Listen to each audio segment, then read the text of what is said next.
Hello, it's Nicko with Food Cravings, and today we're making spaghetti alla carbonara. This is a classic Italian dish. The dish forms part of a family of dishes involving pasta with bacon, cheese, and pepper. It is very similar to the Italian pasta cacio e uova, dressed with melted lard and mixed eggs and cheese.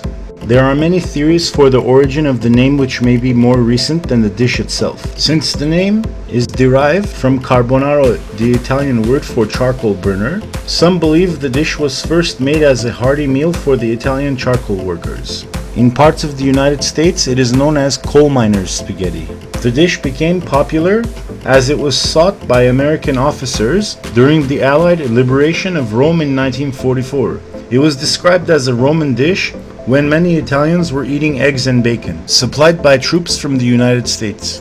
Let's get started. First, we'll saute some bacon in a pan on medium-high heat. And you'll want to dice the bacon before sauteing it. That way it ensures even cooking time. As the bacon renders down, here are a few pro tips.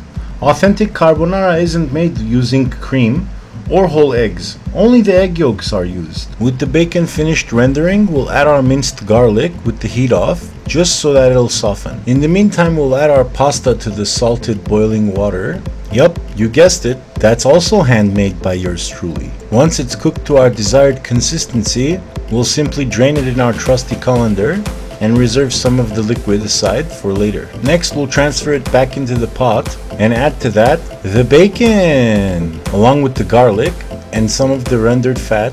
Then we'll add the beaten egg and Parmigiano Reggiano with Pecorino Romano mixture and give that a quick mix before tapping our wooden spoon. Next, it's time to plate up. So we'll drop in some pasta.